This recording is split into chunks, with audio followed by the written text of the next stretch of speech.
And what we're going to do, it won't really actually take all that long. We're going to learn how to change fractions to decimals and decimals back to fractions. So this first one is a decimal, and the decimal is 0.23. But if I read it the correct way, that's 23 what? 23 hundredths. And that's because it goes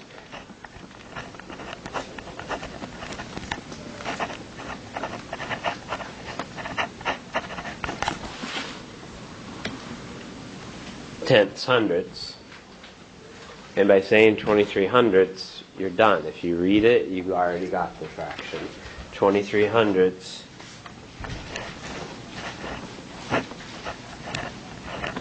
represents 23 over 100. So read it and change it and simplify it if you can.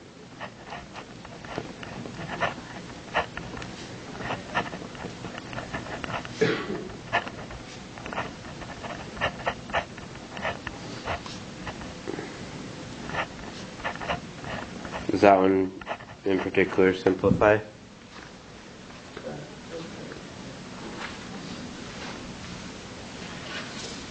'23 is prime. You're not going to have any luck on simplifying that one.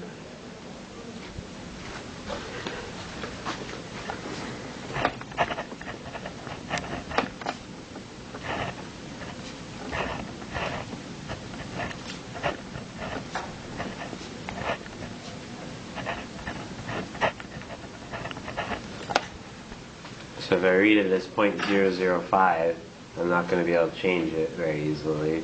But if I read it the correct way, it's 5 what?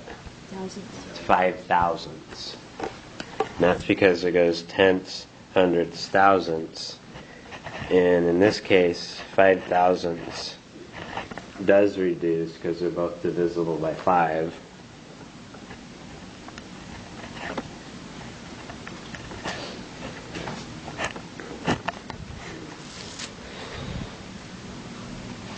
And screw it, I don't feel like doing 1,000 divided by 5. It's 200.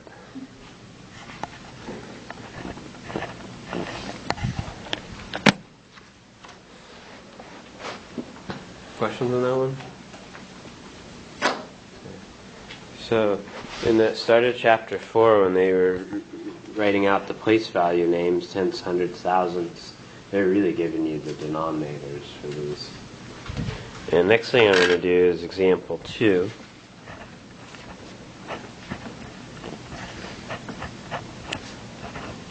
From page 374.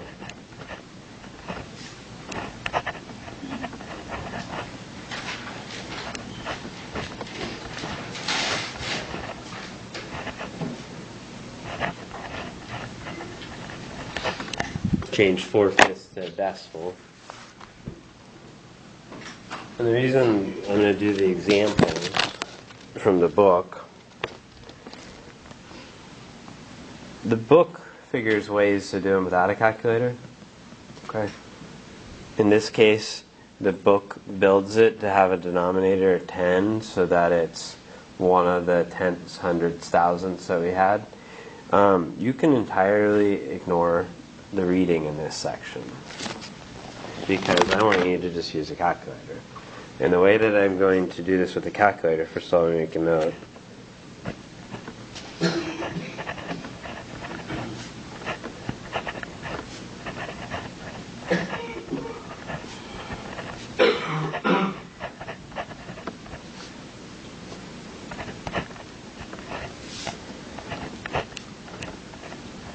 Using my calculator, I'm just going to go 4 divided by 5. The fraction bar represents division. So 4 divided by 5 gives me 0.8.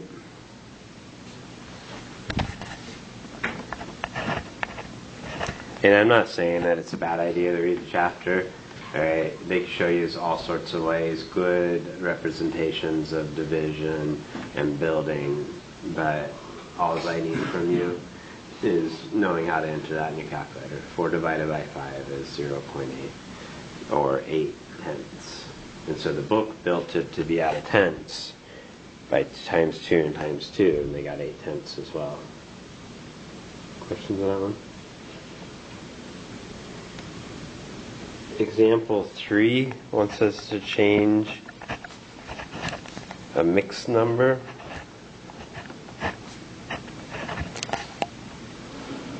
And what I would recommend to do that is the whole number goes before the decimal.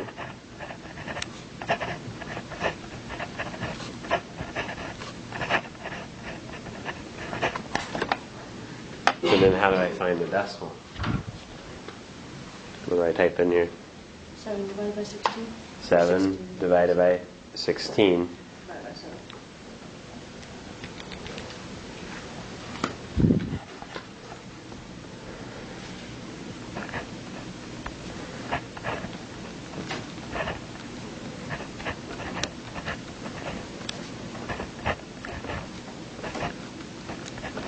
See, life gets easier now that we're in the calculator section. Really, for the most part, it does. If you really want to know how to type it into your calculator all at once, you put 5 plus 7 divided by 16. If you had a 2-screen one, it does order of operations.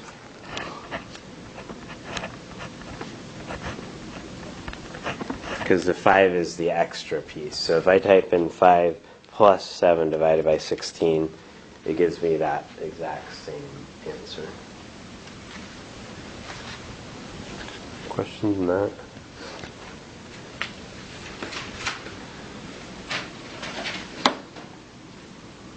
On example 4,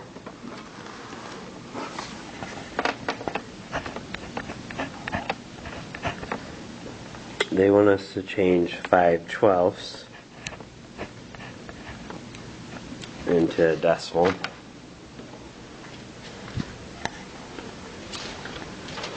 So that's 5 divided by 12. There's a little bit of problem here.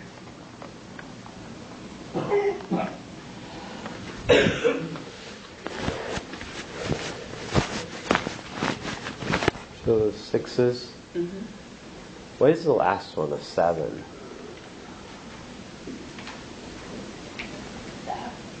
You know? Seems like it starts repeating 6s, and then but the last one's a 7. It rounds it up. Yeah, that's exactly what Colin said. What your calculator did is took the next 6, which said go up, and made it a 7. If I ignore that, 6s repeat forever. They really do. So if you had a bigger screen calculator, I didn't bring mine today, the 6s would go across it even farther. We should put a quibbling over 6 or something like that. Make sure they repeat. Called an overbar. Yeah. So that overbar that she's talking about, if you put it over the 6, it says that repeats.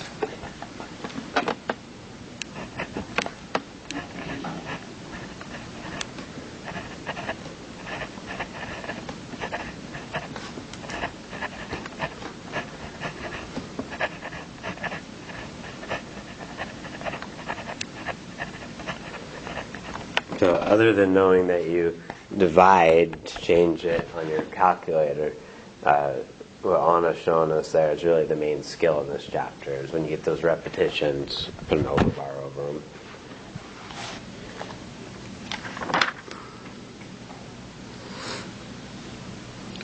And then example 5 wants us to change negative 6/11ths, and that'll be our last example.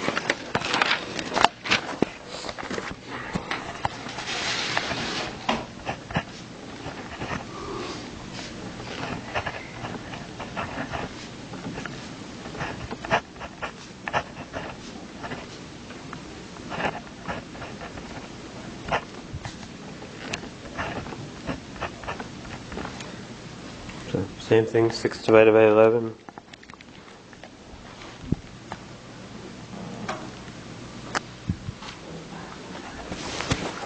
What should I put the overbar over on this one?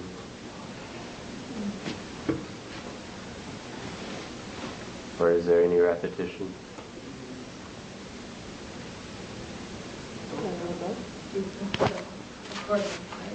Yeah. The very first one. 54, 54, 54, 54. I was repeating all the way across my screen.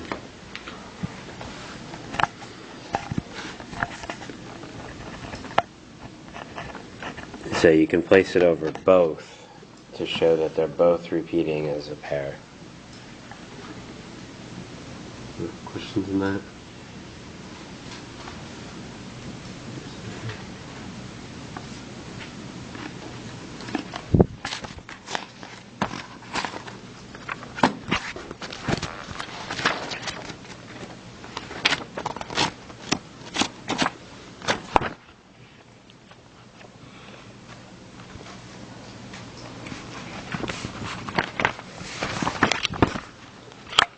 On the ruler, I was trying to find one. I didn't find the one I was looking for.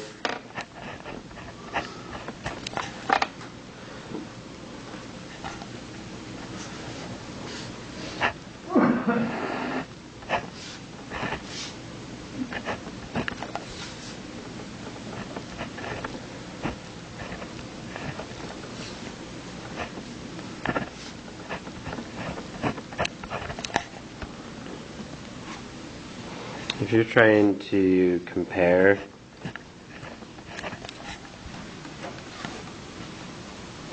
some measurements, I would rather you build them all to have the same denominator, which is what we've been working on. But as a backup plan, 5 divided by 8 is 0.625. 7 divided by 8 is 0.875. 15 divided by 16 is 0.9375. Who's the biggest?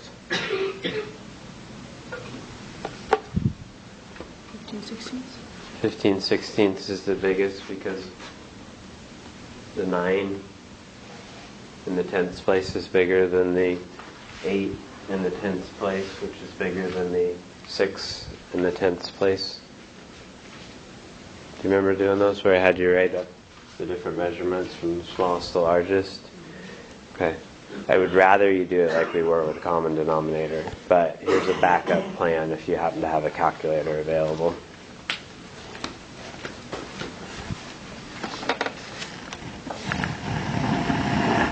And section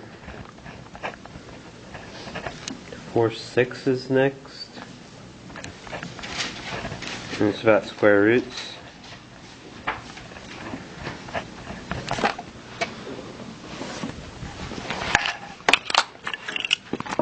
If you bring your calculators on Tuesday, I'll show you where the square root key is. For today, on your multiplication table,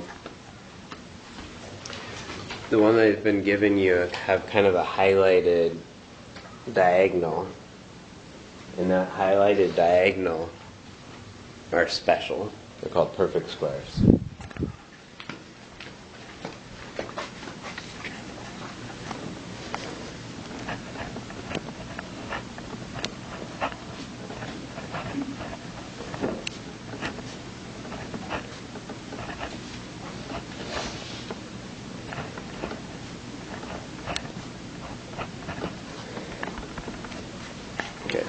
I didn't write them all down, but there they are. And they're special.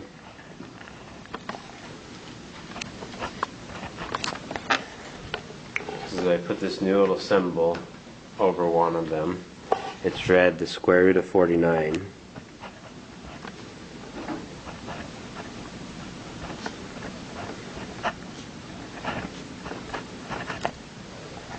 And does anybody know what the square root of 49 is? Square root of 49 is 7. What the square root is trying to ask you is what times itself would be 49. Because 49 was special, 7 times 7 is 49.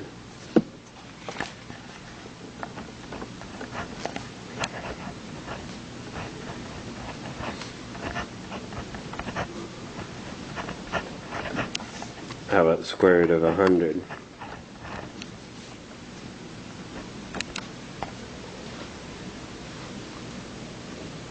Ten. Because 10 times 10 is 100.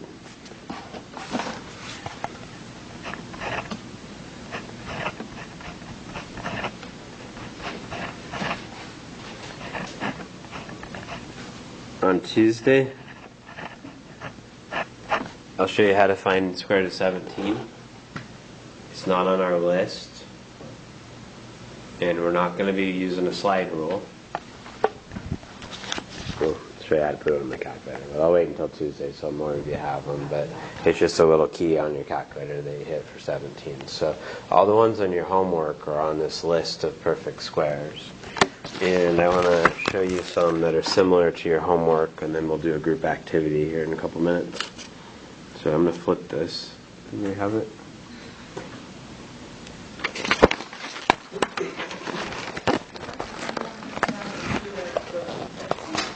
I'll show you on Tuesday.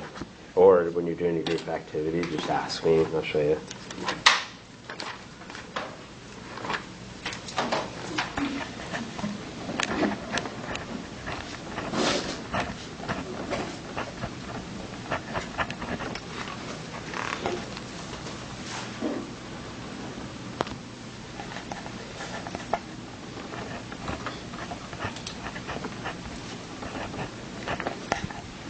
So there's one in your homework that looks real similar to that.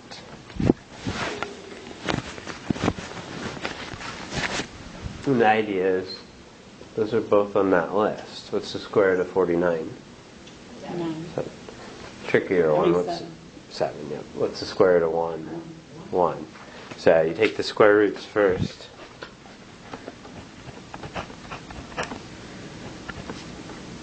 And then you add them up. And that's just because on Please Excuse My Dear Aunt Sally, the parentheses step, if you go back and really look at the directions in 1.8, it also mentions square roots, and it's because they're also a type of grouping. So that's why we did the parentheses on that one first. And then another similar one to what you'll see in your homework. Looks a little scary when you first see it. It's got a fraction hidden in there. So it's square root of 9/16. Does anybody want to take a guess at what the answer would be? Here's the first one I heard, and it's the right one. And I can check her educated guess. If I take 3/4 times itself, I'd get 9/16. Meaning it worked, her guess. And the idea is, she just, I assume, took the square root of the numerator and the square root of the denominator.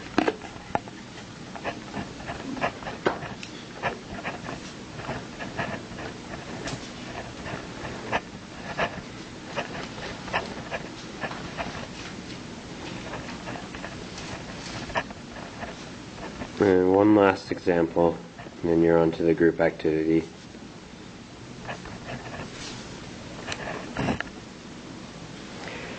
It's trickier than it sounds.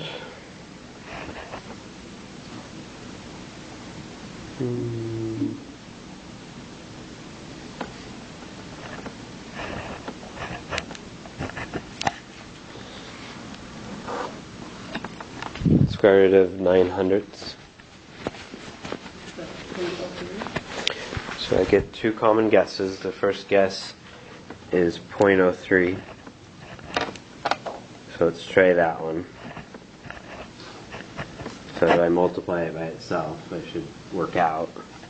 And the 9 worked out nicely. But then I need to move the decimal place over 4 times.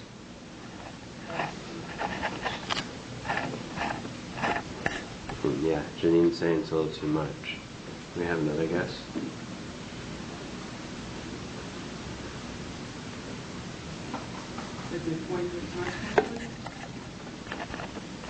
Yep.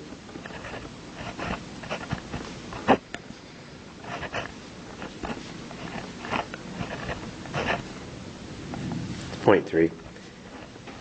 I do find that one a bit tricky. And again, on Tuesday, I'll show you how to put that one in your calculator too, and I'd be quite fine with that.